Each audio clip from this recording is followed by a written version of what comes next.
Nats Chat is brought to you by Walters. Hey, did you know that Walters has a podcast? The Walk On Over to Walters podcast. It's available on all of the usual podcast platforms.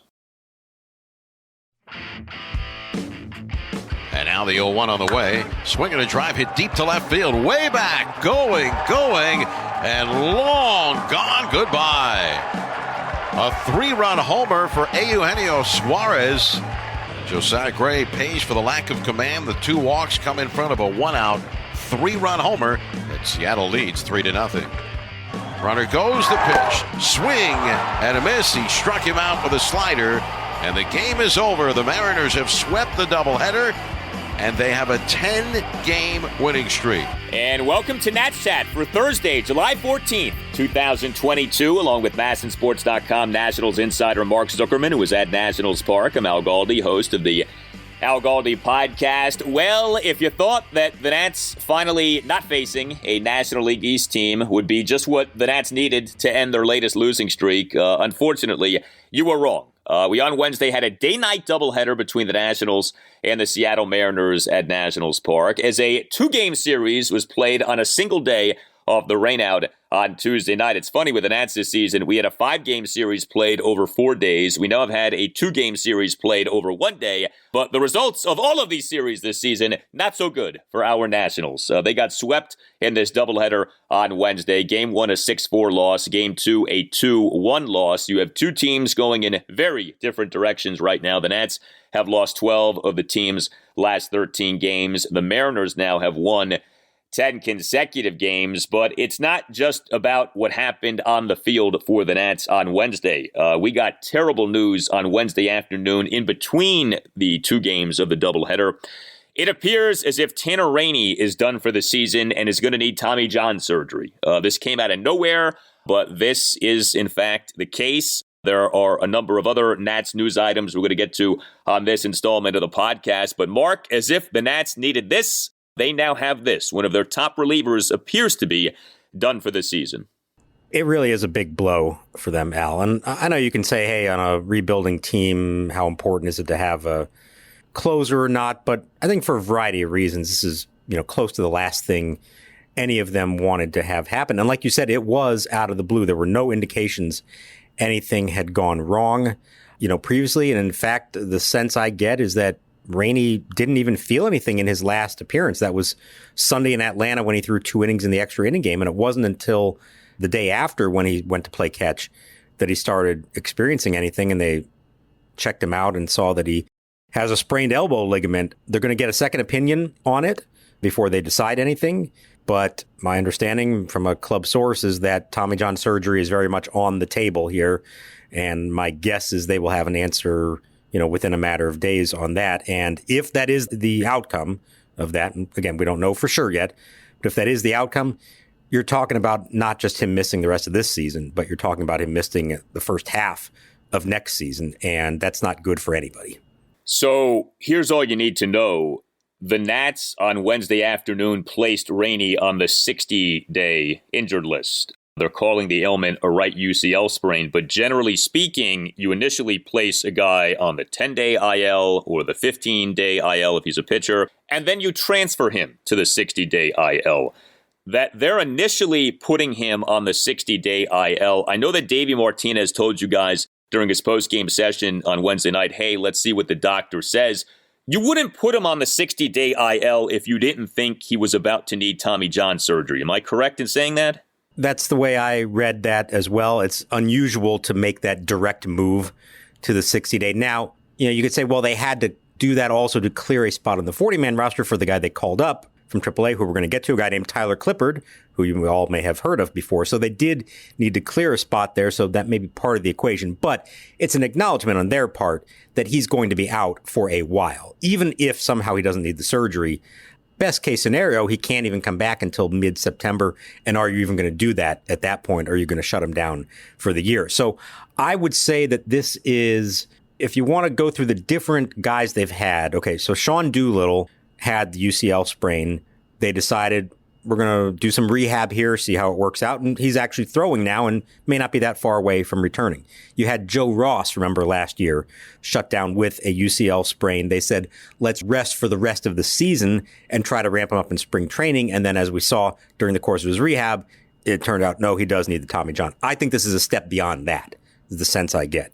It's not definitive that he needs a surgery, but the moves that they've already made would suggest to me that he's beyond either of those two. This isn't going to probably be a, let's wait out the rest of the year, let's wait out the off season and then see if he needs it in the spring. This is probably a case of the first examination showed that he probably needs it. We're going to go get a second one just to make sure and confirm that is true. And then if that second examination does confirm the sprain, then yeah, you're probably looking at surgery sometime soon. And it's really unfortunate and doesn't sound like that's necessarily an indication of how he was pitching. If he was not dealing with any pain, as far as we know, prior to that, it wasn't that. But it's a career-changing kind of move. And for a team that, either was hoping they had a long-term answer at the back end of their bullpen, or as we've discussed, maybe as a trade chip come the end of the month. Well, neither of those things looks like it's going to be true right now. No. And here's the other thing, too, with Tanner Rainey. This is his age 29 season. I think sometimes people think of him as like this younger guy, mid-20s. He's going into his 30s, and now he's going to undergo, presumably, Tommy John surgery. So who knows what this means for his career? Like, we often talk of him as like, he's learning the role of closer. He's already been around for a while. Like, you could argue this is kind of what he is. And he's had this uneven season, and I don't know how you can look at him now and feel great about what's to come. Now, we do know that plenty of guys come back from Tommy John, so it's more than possibly he comes back and is just fine. Maybe he's better. Some guys come back better. But yeah, this is a really tough break for him. Whatever you think about him as a pitcher, you still wanted to see him continue to pitch this season and potentially be, as you just indicated, a trade chip for the Nats come the August 2nd trade deadline. I did have to laugh, though, because the Nats, in announcing this, did the thing that they always do. And look, I understand why the Nats do this. They like to focus on the positive when they announce roster transactions. But, the Nats put out a press release on Wednesday afternoon. Nationals select the contract of Tyler Clippard. And you see that and you say, wow, Tyler Clippard is finally being summoned from AAA Rochester. Great news. And you feel like, well, that's the headline. Tyler Clippard is back. The Clip Show is back in full effect. And then you read it, you say, well, what's the corresponding roster move? And then you see Tanner Rainey, right use. What? 60-day injured list. What? Like, I had to read that like 3 times before it registered. Like, wait a second. No, the headline here is Rainey, not Clippard, even though basically in any other scenario, Clippard would be the headline. We'd be talking all about this. This really took a lot longer than anyone ever expected. Tyler Clippard being called up to the majors. The Nats in March signed him to a minor league contract. He has pitched well for Rochester. There were some times when maybe he wasn't outstanding, but here are his numbers. 33 games, 36 in a third innings, ERA at 2.48, whip of 121, a strikeouts per 9 innings of 12.14. Guys who've done much worse have been called up far sooner in this season and seasons past for the Nats. There have been articles written about him and how he's feeling about all this. It's been a kind of an odd and weird dynamic. But nice to see him here. Why do you think, though, this was announced in between the games of the doubleheader? Why wasn't this announced prior to the doubleheader starting on Wednesday? My best guess is that they maybe just got the official results on Rainey's MRI at some point during the game. Maybe he went for the MRI in the morning and then the results came in. Remember, it was a 12:05 game, so kind of early. So maybe they didn't actually know that until after the game had started. Or, there's also the matter of how, and I don't know the details of this, but did Clippard just fly in this morning?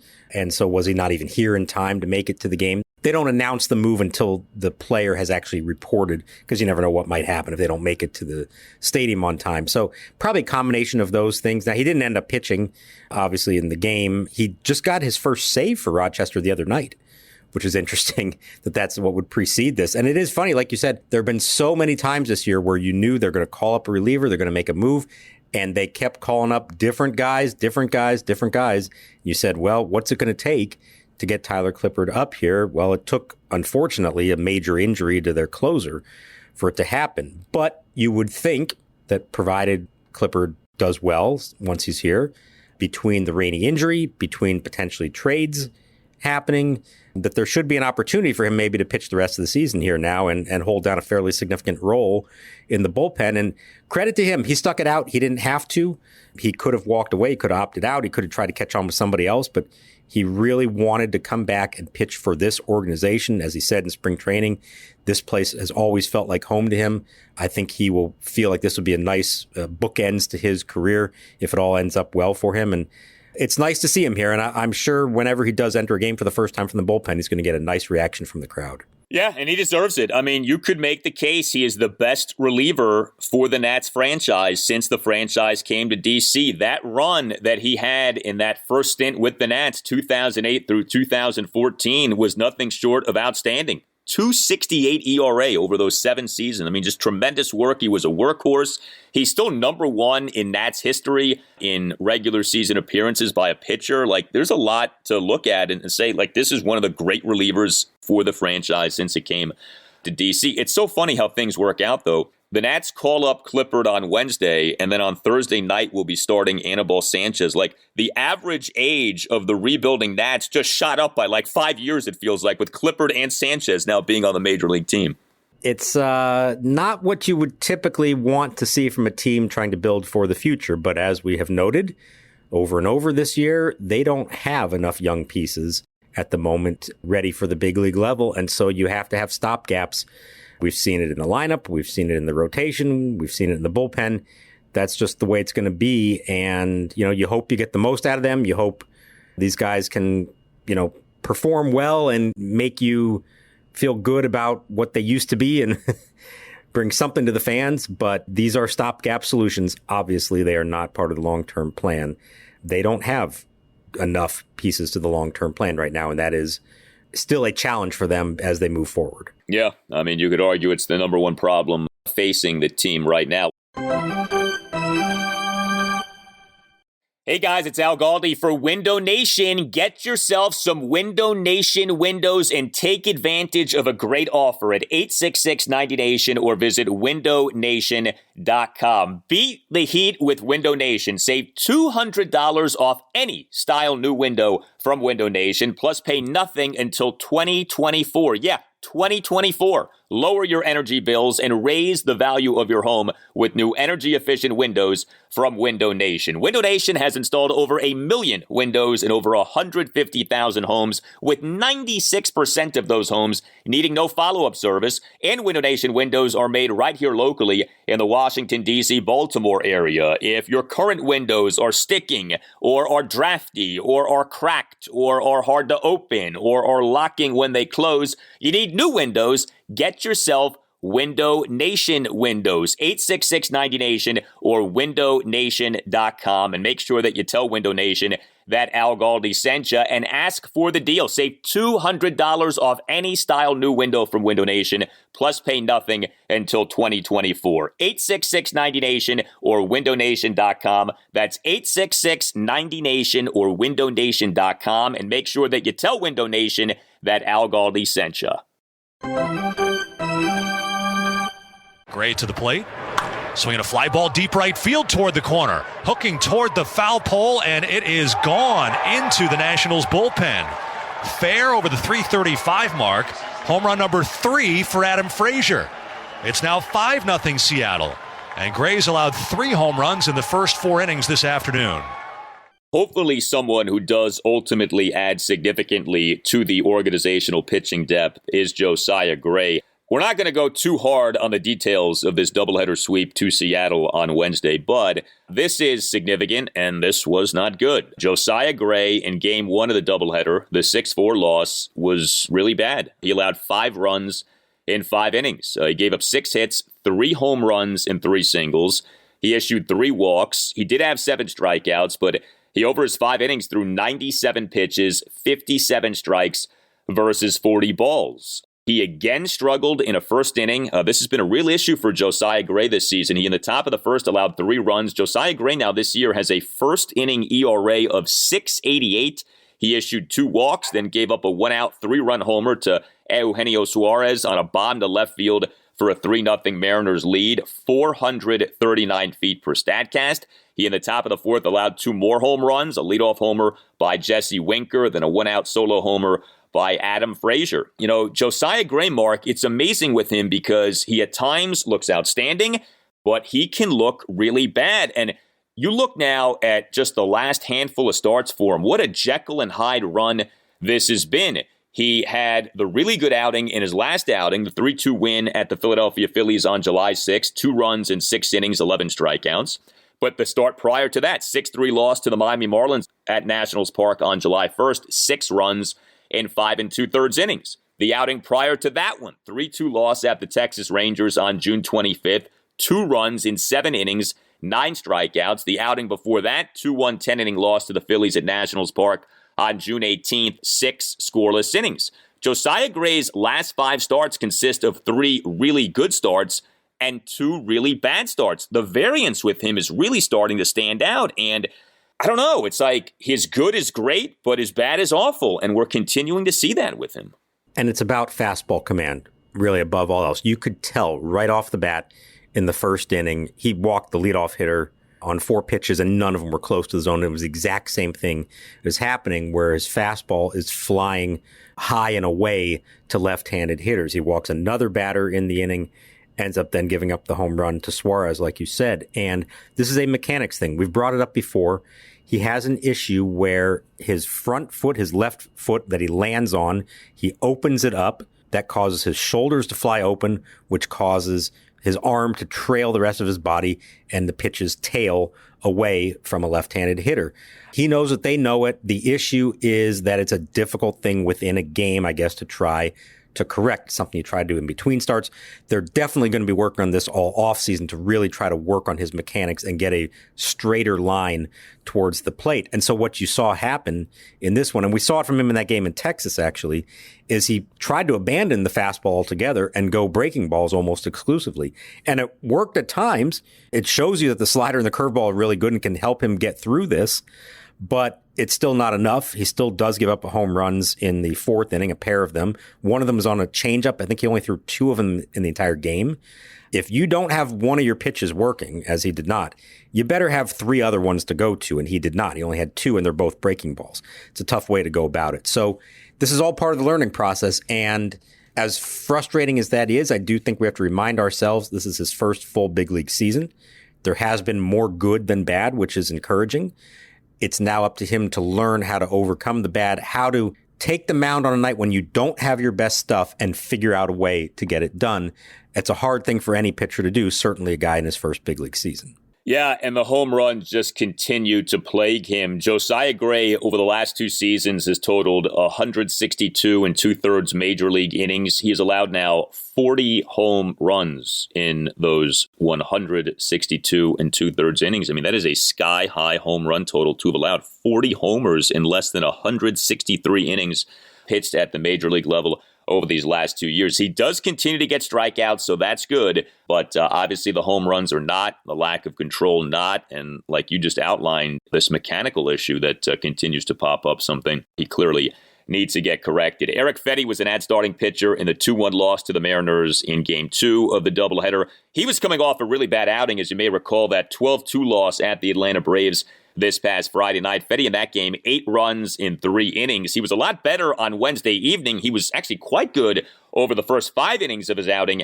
He then fell apart in the 6th. He was charged with 2 runs in that inning, and so for the outing, he gave up 2 runs in 5 1/3 innings. That top of the 6th was quite bad. He gave up a home run, a single, 2 walks, and a wild pitch. Then Davey Martinez tells you guys after the game, I don't know how else to say this, Fedde threw up during the game. Threw up, I guess, right before the 6th inning or shortly before the 6th inning. Yeah, he threw up, and then but he said he felt fine after that. He went out there and then he couldn't find the strike zone. So once again, throw up comes up this season with the Nats. First with Lucius Fox, now with Erick Fedde. But is that why he struggled in the 6th or not really? So that's only part of the story. We got a little more of the gory details from Erick Fedde. You remember when the trainer and Davey came out to the mound? I believe it was in the 5th inning and they gave him some Gatorade. That's when it happened. And the reason you didn't see anything is because Fedde said he threw up in his mouth and then swallowed it back down. and called for the trainer, and they gave him some Gatorade to wash it down. So, no, I don't think it directly impacted that last inning for him. Now, maybe he's fatigued at that point. It was a very hot and muggy and long day at the ballpark, and it probably caught up with him. But Fedde, in a nice little self-deprecating moment afterwards, was glad that he did not have his Lucius Fox moment, that he managed to keep it inside of him, and as he termed it, made sure that he didn't make it rain. So, was sorry, folks. It's game 90 of a long season, and this is what we're at now. Kind of a rough moment there for Erick Fedde, but he got through it, and he stayed in the game, came back. But, yeah, he was not the same pitcher in the sixth, and that was disappointing because he was so efficient up to that point. 61 pitches through 5 innings. That's always been his issue, and it should have been a lot fewer than that if not for a should-have-been strike 3 call that would have got him out of the second inning. That you saw as much a reaction from a pitcher towards an umpire as you'll ever see without getting ejected. And Fedde throws his arms out to the side as the Nationals were walking off the field. No call is made. It's ball 4. Well, I think even Upton stood there wondering whether it was going to be strike 3. And Fedde said afterwards that he went up to John Bacon, the umpire, the next inning and said, "Hey, I'm sorry about that. I shouldn't have done that." And he was like, "Hey, it's all good. We're professionals here." So that says to me that John Bacon knew how bad of a call it was. Credit to them that they just let it go. But he should have been out of the second inning a lot earlier, and the pitch count would have been even lower than it was. Yeah, if you look at the identifications of the pitches in that plate appearance, there were a few calls that were off in that plate appearance. Yeah, there definitely is some kind of a metaphor here for what Fedde did in his mouth and then swallowed in this Nats season. I'll let everyone listening sort of figure that out. But yeah, that is pretty nasty what old Erick Fedde ended up doing on Wednesday. Well, there were some bright spots for the Nats in this doubleheader. Juan Soto is on fire right now. A tremendous home run for Juan Soto into the second deck, landing in section 240.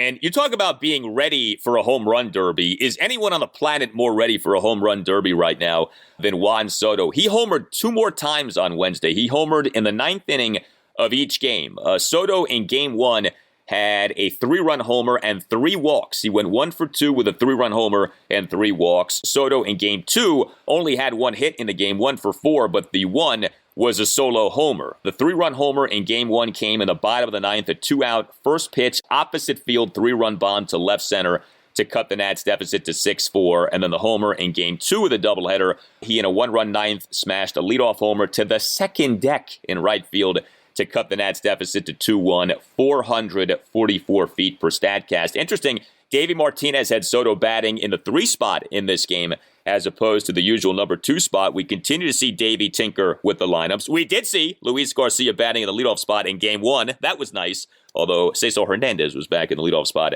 for game 2. But also with Soto in this doubleheader was another base running blunder. Crawford runs right at him. He chases him toward third, tries to dive for the tag, and Soto is out, and the Nationals run themselves right out of the inning. So even with an extreme positive for the Nats on Wednesday, you have also a negative. Bottom of the 7th in game 1, Soto draws a 2-out 4-pitch walk, but he then gets tagged out in a rundown between third base and home plate for the 3rd out. This happened on a Nelson Cruz 2-out opposite field double to right field. It was kind of a weird double. The ball ricocheted, wound up in kind of shallow right field territory. But Soto got caught up in a rundown and got tagged out. And by the way, also on the play was Nelson Cruz nearly getting tagged out in stretching the hit into a double. So more bad base running and more bad base running from Soto. We have seen him be guilty of this way too often this season. He has. It's, again, yet another example of just trying to make too many things happen for a team that has struggled so much to score runs. And, I asked him afterwards about the home run and if he could take solace in that, even though the team had lost. And he said, at the end of the day, it feels more terrible when I hit the ball because the things that happens in the bases and anything, who can see how close the game will be. But I make a good contact. I just try to keep grinding and try to keep doing my thing. because he knew that base running mistake earlier changed the whole complexion of the game. And if not for that, maybe that home run of the ninth takes on an entirely different meaning. So he was still feeling it, and he brought it up himself, the base running mistake. He made no excuses for it. There really was no good reason for it. He wasn't being waved around by Gary DeSarcina, nothing like that. He thought that maybe he'd catch them sleeping. He thought that maybe the tag was going to be held on Nelson Cruz, that, it was going to be a close play. And so he'd catch him napping and maybe score the run before they caught on what was going on. And instead, he never even had much of a chance at all. These things are killing them. You also had Luis Garcia get caught stealing in the second game right before Lane Thomas would hit a double down the line. They are trying too hard to make things happen. This is what happens when you're scoring 2 runs a night on average, which is what they're doing right now. They've got to, as hard as it is it's easy to say, hard to do, but they've just got to relax, trust themselves, and start hitting the ball in the air, which they're not doing outside of Soto. Yeah. I mean, I would say this, not to defend what Soto did, but I'm not a fan of the home run in the ninth would have meant something different, because we don't know if he would have hit the home run. If he scores in that inning prior to the ninth, maybe the pitch selection against him in the ninth is different, so it's you can't just assume that everything would have played out exactly the same. But I get the point that he's making. I do want to acknowledge, though, he is really hot right now. And, we've harped on him not having a Juan Soto caliber season. By the time we get to the All-Star game, his numbers may be right where you want him to be. He has hit 4 home runs over his last 5 games. His OPS for the season was at 796 through June 22nd. It's now at 892. He, in a span of less than a month, has elevated his OPS for the season by nearly 100 points. That's not easy to do when you're already past the midway mark of the year. And yet Soto's doing that. So it may be that he winds up being the most deserving Nationals player of an All-Star spot this year by the time we get to the All-Star game. We'll see. But great to see him hitting like this. He's going the opposite way a lot, which is really encouraging too. But the base running blunders have got to stop. Lane Thomas had a good doubleheader, 2 hits in game 1, 2 hits and a walk in game 2. So I want to mention that. And then the Nats bullpen. It's all of the non-A guys, I guess you have to say, but the bullpen continues to be pretty good here lately. And in this doubleheader on Wednesday, you in game 1 had 3 Nats relievers combining for 1 run in 4 innings. The returning Hunter Harvey, who the Nats on Sunday morning reinstated from the 60-day injured list. Mason Thompson, who continues to look really good since he returned from injury. And Corey Abbott, who was the 27th man designated by the Nats for the doubleheader. He did give up a run, 1 run in 2 innings, but Abbott in a perfect top of the 8th, 3 swinging strikeouts of the Mariners' numbers 3 through 5 batters, Carlos Santana, Eugenio Suarez, and Jesse Winker. And then in game 2 of the doubleheader, 4 Nats relievers combined for 3 2/3 scoreless innings with 6 strikeouts. Steve Cishek, Andres Machado, Jordan Weems, and Erasmo Ramirez. Not exactly household names, but I think it's worth saying, especially now with Tanner Rainey out, a lot of these guys look really good here lately. If nothing else, they're giving the team a chance. So whether it's the starter having a good game like Fedde did, and it's a low-scoring, tight game, or in the case of the opener where Josiah Gray struggles, at least by posting these zeros after that, you're giving your lineup an opportunity to come back. Really, right now, to me, the issue with this team is they're not hitting. They're not scoring runs at all. You can't put a whole lot of blame on the pitching staff. They're at least giving them a chance. So I do like what a lot of these guys out of the bullpen have done. You'd like to start seeing it in some higher leverage spots, which there just aren't very many because they trail every single game. But that's a nice sign, and I'll be curious to see with Rainey out now. Davey said probably Finnegan gets most of the save opportunities, but I think you'll see some other guys maybe pitching 7th, 8th inning in some high leverage spots. So maybe an opportunity to see what any of them can do, because in a few of these cases, these are guys who may actually have a future with the team. And now's the time, if ever there was one, to find out who has the goods and who doesn't. Yeah, give Jordan Weems a chance to close out a game and just see what it looks like. With the offense, this is not new, but it really does drive you nuts. The frequency with which the Nats are hitting into double plays just drives you bonkers watching these games. And of course, it's not just like the lesser batters who do this, right? Josh Bell has hit into 1 million double plays this year. Soto has hit into more of his fair share of double plays. Nelson Cruz as well. It's not just one thing with the offense, but if you just reduced the number of double plays, I feel like the offensive production would tick up for this team. Way too many double plays, especially lately, it feels like, with this team. So they have 91 of them now in 90 games this year, tops in the majors, and it's not even close. Next on the list are the Rockies at 76. So that's 15 more double plays than anybody else. And you look at the leaderboard across the majors, it is littered with Nationals. Josh Bell leads the league now with 19 of them. Michael Franco is next at 14. Nelson Cruz is fifth with 12. And Juan Soto, I believe, has 10, tied for 13th. So those are your big hitters. Now, Josh Bell's done a good job in the bigger picture this year. I don't want to, beat on him too much here.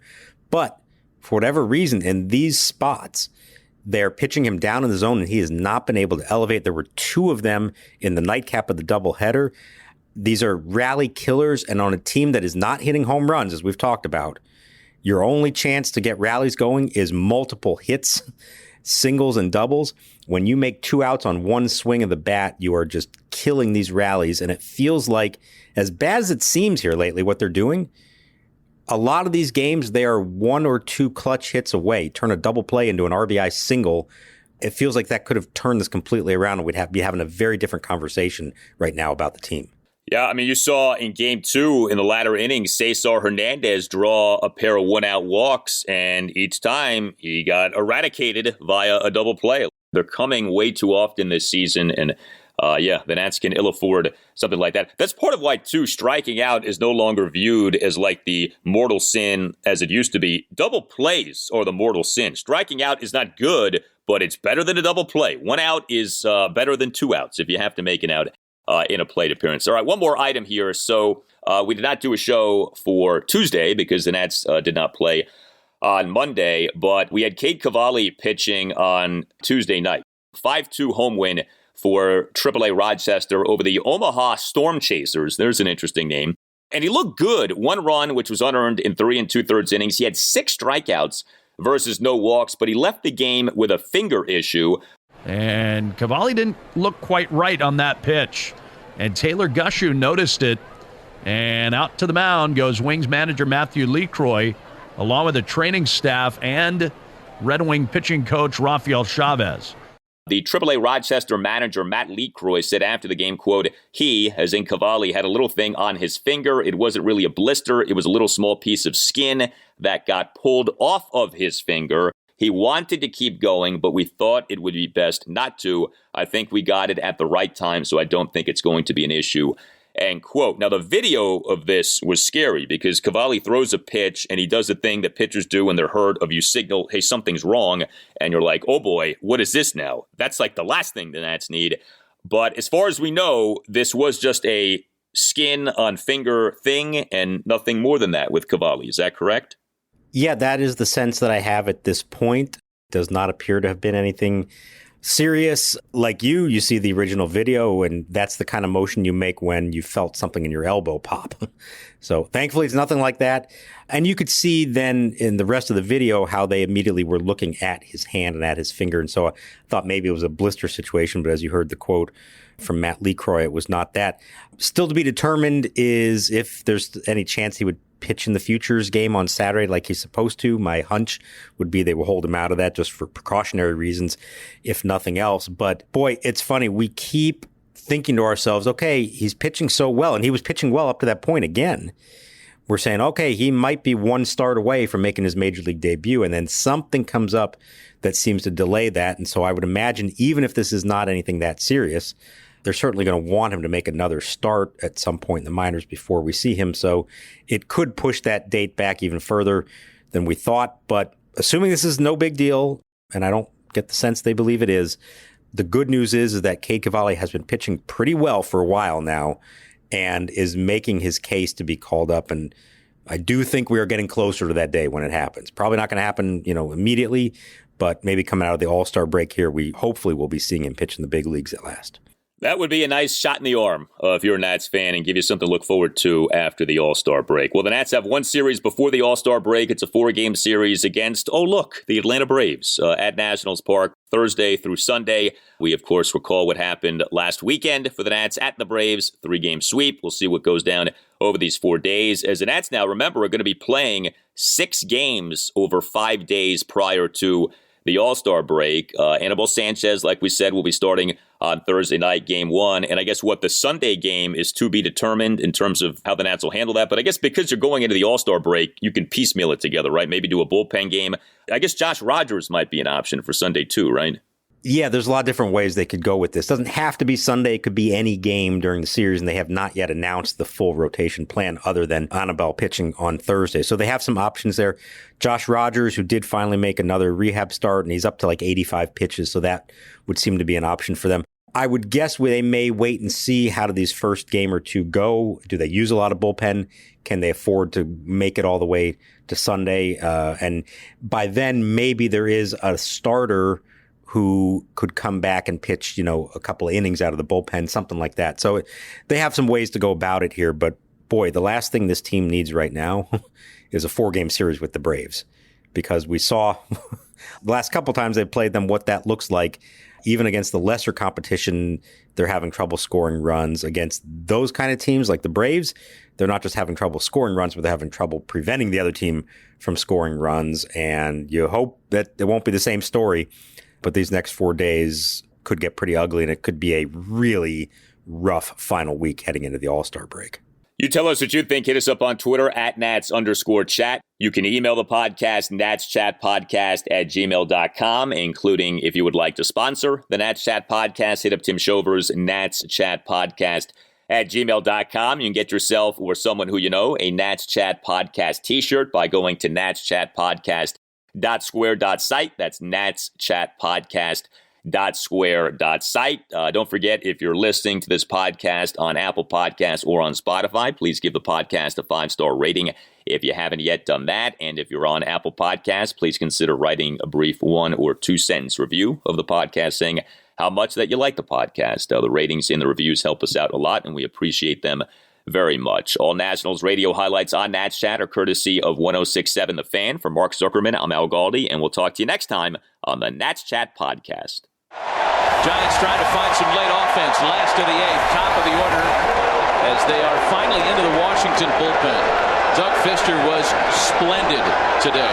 7 shutout innings as he yields to the tough right-hander Tyler Clippard. Yeah, Tyler Clippard, what a great fastball changeup combination. Start him off with a changeup. He's looking to step on the gas and take it off in the way that he tries to get hitters out. Blanco lines softly to first, 1 away.